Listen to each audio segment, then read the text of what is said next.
taken into account. We're airing season 4, which happens like after, it's like a new world. And it's happening after we've gone through this pandemic. It's so bizarre that they're in quarantine, in purgatory. Emily is like an oracle. He knows.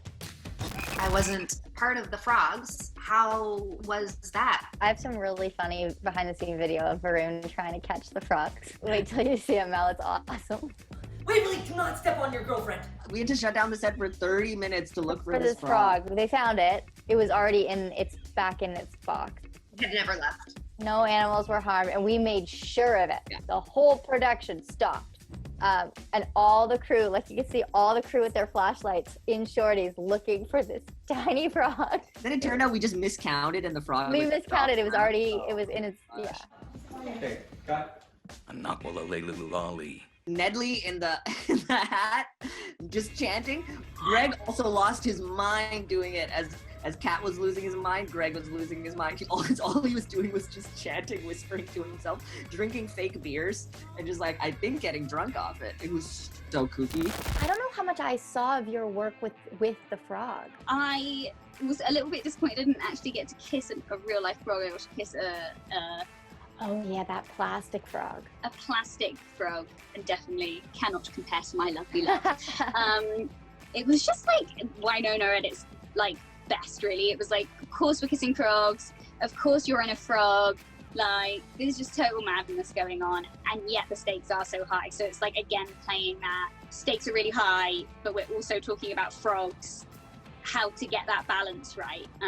That was one of those episodes where you have to trust the director so much. I remember Ron being like, and then you're gonna be really tiny on the bar, and I'm gonna move you over here. And I just remember being like, I trust you.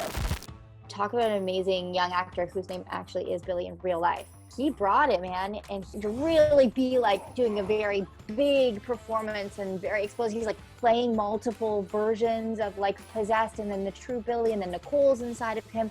So it was like a lot for him to just navigate as an actor. I thought he did such an amazing job. I think for Doc, he needs forgiveness so much for himself that he's so easy to give it to other people now, because he hopes it's going to be reciprocated in some way because of some of the things that he did in season 3. I just feel like he's at a place where he's ready to forgive, because he'd love to be forgiven. I don't think Wynonna sees it that way. I'd be pissed if I were Wynonna. I'd be like, she's bad news, and you guys got it on. Just be on my side for this.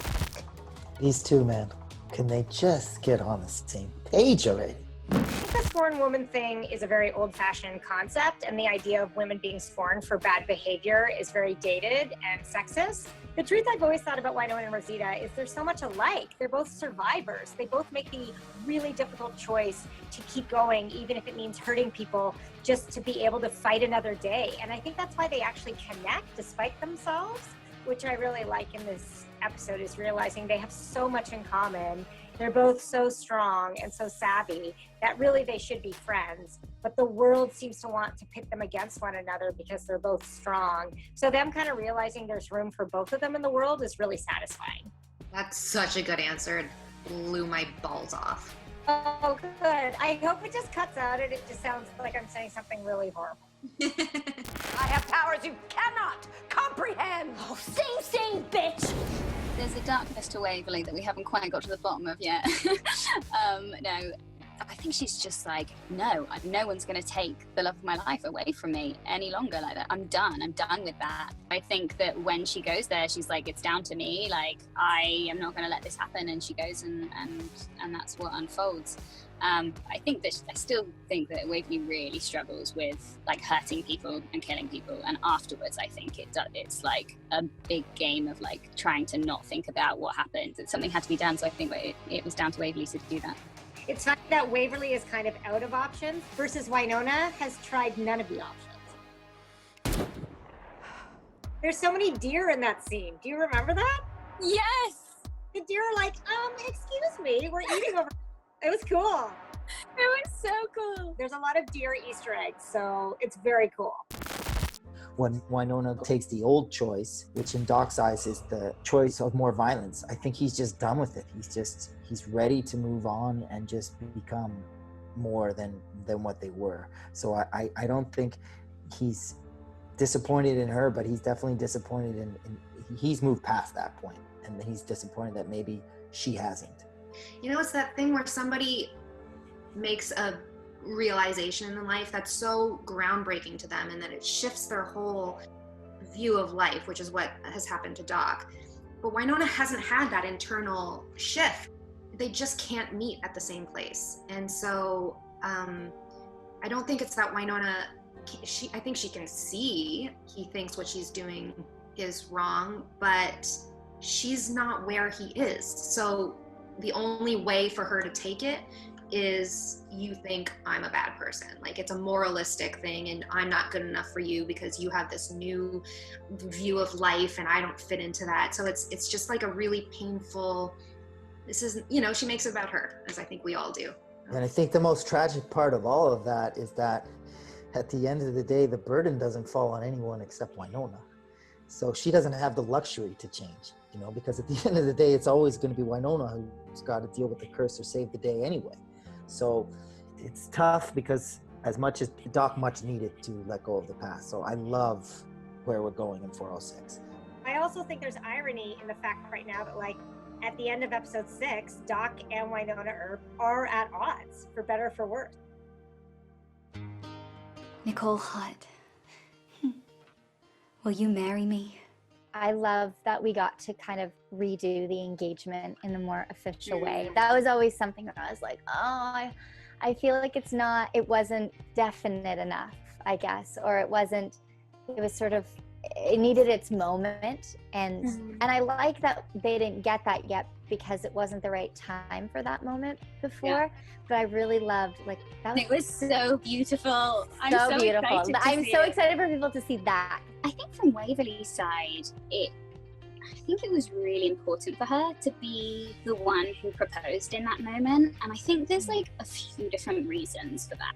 Primarily because though the circumstances were so heightened before, and the world was ending, and she'd just lost her father, and all of that madness that was going on in the moment that we had in last season, it doesn't take anything away from the fact that she like genuinely loves Nicole and wants to spend the rest of her life with her. And so I think it was important for Waverly to show that it wasn't just a moment of like flippancy, just off because of the madness, but really it was because like genuinely she wants to marry this woman. And so like to resolve that, not only for herself but also to show Nicole that she was serious about it. And I'm curious to hear what you think in regards to Nicole.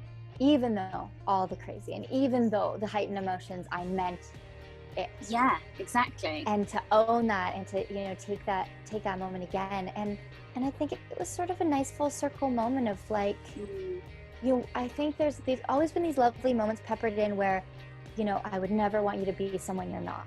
And Nicole was always so careful to never push Waverly into anything that he wasn't ready to do. Exactly. And I love that dynamic is still there. It just felt exactly as it should have been. I love you. I love you too. Oh.